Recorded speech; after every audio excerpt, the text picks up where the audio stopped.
Welcome Trinidad and Tobago to our News 4 report, a product of the Government Information Services Limited and the Ministry of Communications. I'm Nicola Barito. Let's take a look at the headlines.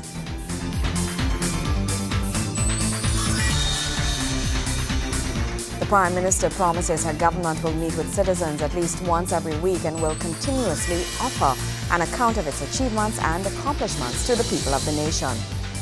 An analysis of relationships between citizens and parliaments at the Regional Parliamentary Workshop, and civil society organizations to participate in the voting for new Civil Society Board. Thank you for joining us. Prime Minister the Honourable Kamla Persad-Bissessar promises her government will meet with citizens at least once every week. Mrs. Persad-Bissessar says at this public meeting, her government will continuously offer an account of its achievements and accomplishments to the people of the nation. Prime Minister Kamla Persad-Bissessar is touting her government's achievements and transparency. She did so as she spoke at a political rally held at the Debe High School. Addressing supporters gathered, Mrs. Persad-Bissessar cites examples of her government's commitment to both ideals and insists these will continue. This is democracy in action. No government in the past can boast of such a track record of public accountability. It is my government and yours which has been able to bring to a conclusion the CLICO matter to the satisfaction of those affected. It is my government and yours who has caused millions of dollars to be saved by bringing to a close the OPV matter. It is my government and yours which has been able to begin to pay out the depositor of the Hindu Credit Union. And it is my government and yours which will ensure that those who betrayed the trust of depositors and policyholders in these institutions, they will face the full brunt of the law. The Prime Minister, during her speech, reveals her government intends to place emphasis on developing the sister Isle of Tobago and its residents. She says this is part of a new vision her government has for Tobago. 8 new OJT offices have been opened in Trinidad. Again, in far-out remote areas. Sani Grande, Point Lisas, Bisabaksha Nila in Princess Town, in St. Madeleine, Gypsy in Rio Claro, in Point Fortin, in Faizabad, and right here in Debe, we open those offices. And we will open also in Tobago. These offices will not only coordinate career guidance support for young men and women, they will also allow citizens to register for any of the ministry's training programs. And these will include MUST, HYPE, MyPart, YTEP, and OJT. Mrs. Persad-Bissessar also reveals upgrades are coming for various infrastructure and facilities in Tobago. This, she says, will enhance the lives of the people on the island. We have approved at Cabinet an award to NIPDEC for the design and construction of the new building for the Met Office in Tobago. That new building will allow the much-needed expansion of the airport, the ANR Robinson Airport. It will help us to provide a state-of-the-art facility for Tobago, including dormitory facilities. It will function as a substitute facility in the event that the Trinidad office is unable to function due to any emergency which may arise. We have advanced the construction of community facilities at Buku, Pembroke, Heritage Park, and Glen Road. And I tell you of our plans to ensure that the people of Tobago have access to education and training, to proper housing, better health care. Gregory McBurney, News 4. What is the state of relations between parliaments and citizens in the Caribbean region? How is the relationship evolving? Now, these are just some of the questions being answered at a 2-day session of the Regional Parliamentary Workshop. The opening day of the workshop featured a number of speakers from Parliament who analysed the relationships between citizens and parliaments. Speaking at the first day of the workshop, Speaker of the House, MP the Honourable Wade Mack says the workshop is designed to help MPs to find practical ways of improving the way they perform their representative role. The structure of the seminar, he says, tries to link some of the main findings of the Global Parliamentary Report, GPR, to the practice experience of politicians. It is therefore now important more than ever to ensure clear, open communication between parliamentary representatives and the public. Hence the publication of the Global Parliamentary Report and subsequently the hosting of this workshop is both timely and necessary, as it will go a long way in helping parliaments achieve their goals and objectives. In his contribution, Senator the Honourable Timothy Hamill-Smith, President of the Senate, says the workshop will help MPs to understand and manage expectations of voters in terms of insights that help MPs do their jobs with the national parliament. This is the first workshop of its kind to be hosted in the English-speaking Caribbean under the auspices of the Inter-Parliamentary Union, which has a rich legacy of 123 years in service to the international parliamentary community. Our region commends the work done by this organization in the improvements of parliaments around the globe and encouraging parliamentary dialogue, mainly through support for forums such as this one. I am certain that we too will benefit tremendously from our interactions over the next 2 days. He says one of the main objectives of the workshop is to raise the awareness of opportunities for interparliamentary cooperation and interparliamentary union to better engage the parliaments of the Caribbean region. He also discusses the findings on the recently concluded Global Parliamentary Report.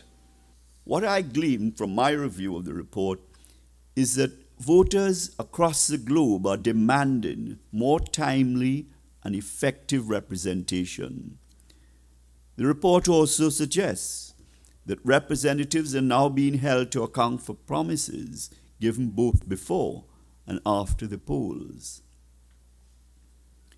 This, along with a decline in public trust and confidence in the systems and institutions of government worldwide, has placed parliamentarians under tremendous pressure to maintain their relevance in the societal framework.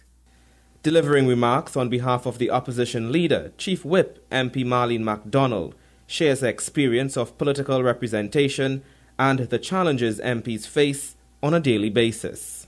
And so I welcome the timeliness and the opportunity for this type of workshop against the ever-increasing demand by our constituents whom we represent for proper representation, and that is, from experience, a more aggressive type representation. So the theme, developing good practice in political representation and constituency work in the Caribbean region, is most welcome and appropriate at this point in time. Echoing similar sentiments in his remarks on behalf of the Prime Minister is Dr. Rudol Munilal, MP, Leader of the House. Some of us lose track of the fact that as a member of parliament, as minister, opposition or government MPs and so on, we do at times sacrifice, at most times, our own personal life and time with our family, friends and recreation, social activities and so on, which we do. He adds that this workshop will examine both the demand and supply of constituency work. The sessions will encourage MPs to think about how they might approach constituency work in a more strategic fashion, emphasizing the need to find solutions which move from a more specific strategic ones, from individual to collective and from local to national. Joseph Lopez, News 4. News 4 continues after the break. Stay with us.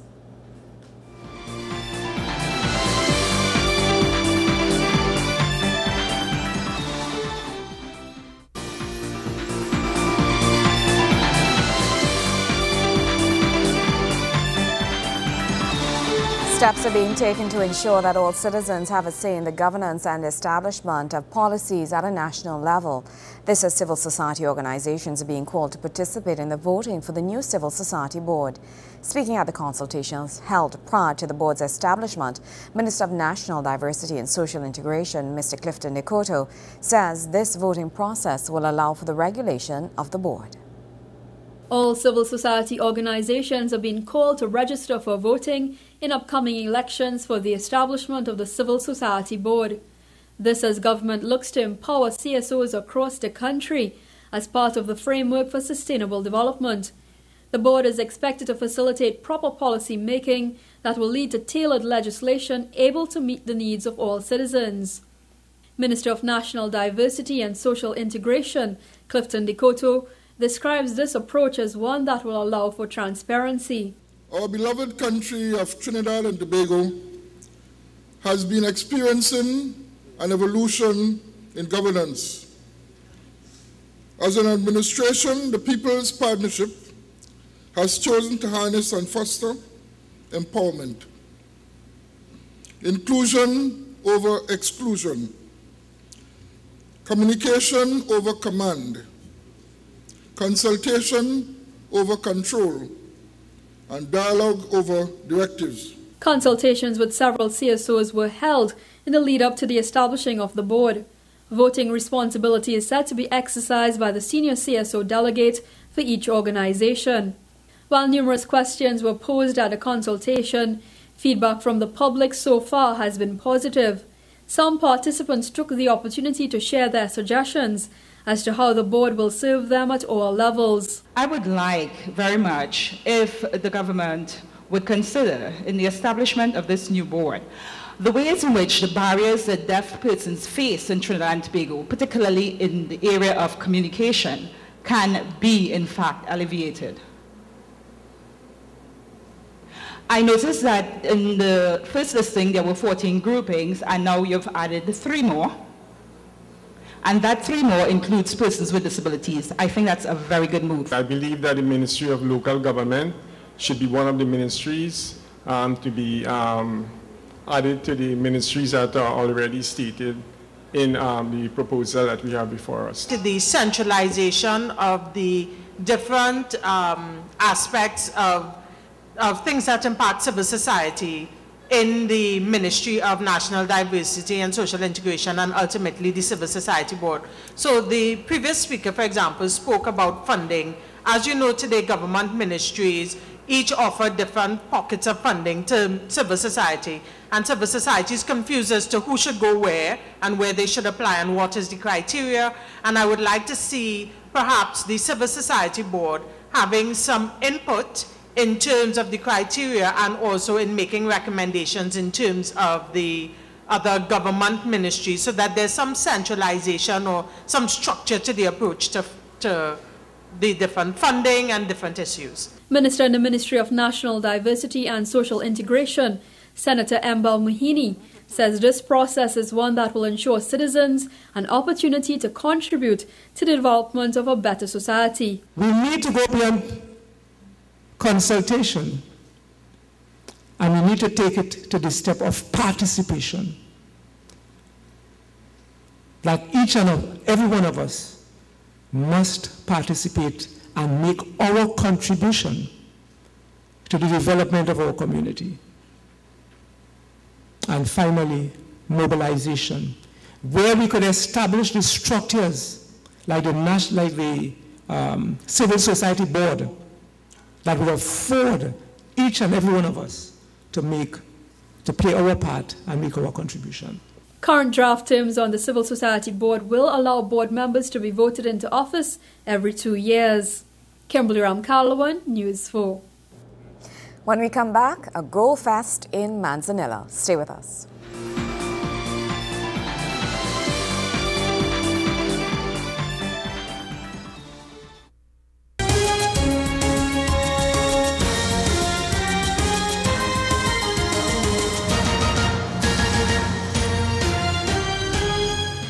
Ten community-based football teams from the Northeast region, Rio Claro and Arima, are vying for a $35,000 first prize in JAP's Champions of Champions.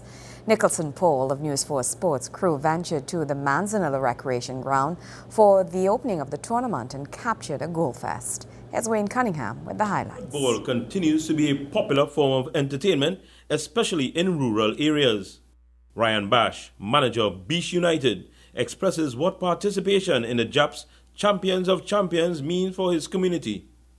Our community always supports our team anywhere we go. Right now we are indulging in Super League right now. We are a first-time team to the Super League. We are like an underdog team.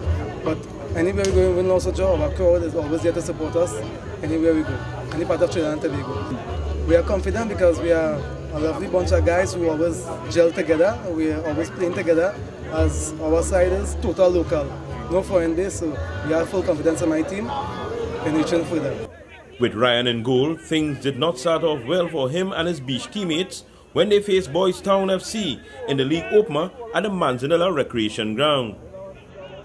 Kerril Garcia with a scorcher which beat Ryan to make it 1-0 Boys Town.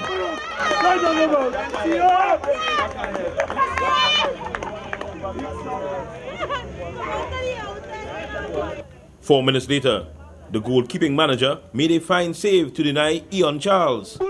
But Karen Vincent made no mistake with the rebound.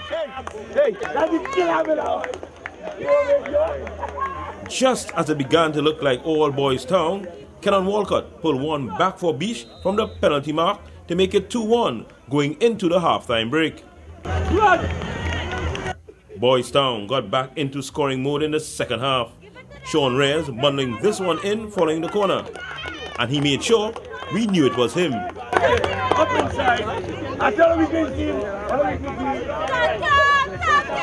Rondell Vincent made it 4-1 minutes later as Boys Town began to play some attractive football. Beach were not going away though. Maurice Billy forcing a fine save from Aaron Ali. Billy would get a better dead ball chance when his team was awarded a penalty. Ali had no chance. 4-2 the score.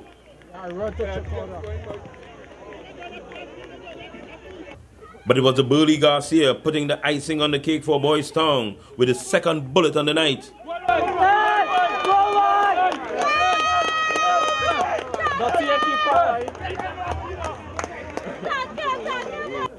Boys Town with an impressive 5-2 win to start their Champions of Champions campaign in Manzanilla.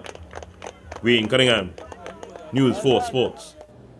When we come back, Kimberly Ramkalawan takes you to Kings Wharf, San Fernando. Stay with us.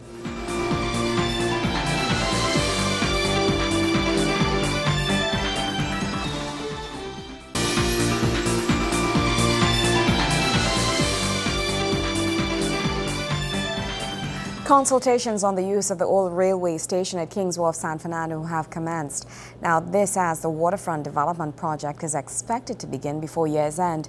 His Worship the Mayor, Councillor Dr. Navi Muradali, says the project will see the restoration of the part of the city's heritage, or this part of the city's heritage, as it seeks to preserve the monumental building. The date was Monday, August 30th, 1965, when engine number 27 TGR set off to its final journey to the Southland, where it would stop off at the Kings Wharf railway station and over 700 passengers would disembark. Today, this building, while bears no resemblance to what it was, stands to be revived and be the life of the city of San Fernando once again. This has plans to restore the monumental building as development of the San Fernando waterfront looks to commence. Architect and designer Roger Mohammed notes the transformation process is one similar to that done to the Magnificent Seven and several of the colonial buildings in and around Woodbrook, Port of Spain. Ensuring that the people of San Fernando have their say in the concepts of this project is City Mayor Dr. Navi Muradali, who embarked on the consultation process as the city puts the plans and designs together. Mayor Muradali says restoration of this southern monument is part of keeping history alive, even as the city develops into a 21st century one. Development where we consult and we preserve the history. Because if we just go to bulldoze the whole space, I think we would have lost part of what is being San Fernandian. It is the desire of this city council to ensure that there is a waterfront plan, and in so doing that we also look at the old railway station and decide the best use for that space. And this is what we are here to really discuss today. What is the best use for that space in the context of the future development of that waterfront? But as to the feasibility of such an idea, Rudolyn Roberts, consultant and designer present at the consultations, says it's a practical one, inclusive of the current structures such as the abattoir and fish market, when compared to projects undertaken in some of the world's notable cities. We would like to see something done with it because it's a monument, it's part of the history of San Fernando, and we really feel that this is where we should start with the restoration of the waterfront.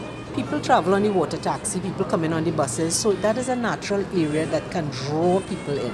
And you already have a captive market because it's also a transportation hub.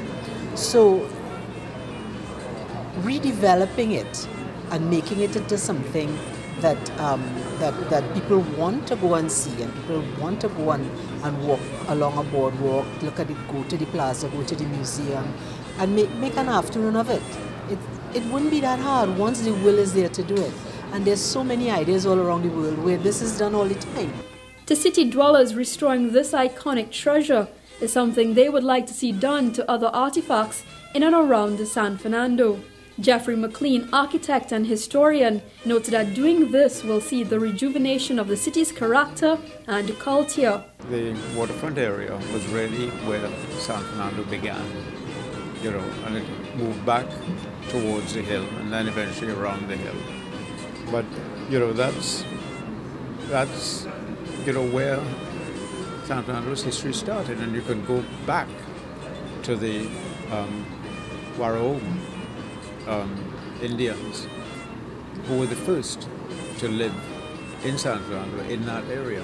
The buildings on the waterfront, not only the railway station, but the other buildings as well, it creates a tremendous atmosphere of how San Fernando used to be. These walls once housed a mass transit hub for commuters traveling on Trinidad's only railway system. Soon it will be transformed into a museum celebrating San Fernando's history.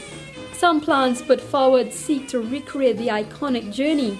Perhaps restoring this will not be the end of an era, but the revival of one. Joan Hines, who was one of the passengers on that final voyage with her mother, vividly recalls it as if it were just yesterday. That day, when she said it's going to be the last train to San Fernando, there ain't going to be any more train, I said, wow, I didn't think it was a big thing really, because I was accustomed traveling on the train. And on the way from San Grande to San Fernando, it was last train to Fernando. Last train, we sang all the way over and over. If you miss this one, you never catch another one, because last train to San Fernando. Kimberly Ramkalawan, News 4. Well, that's how we wrap up this edition of our News 4 report, a product of the Government Information Services Limited and the Ministry of Communications. I'm Nicola Barito. Thank you for joining us.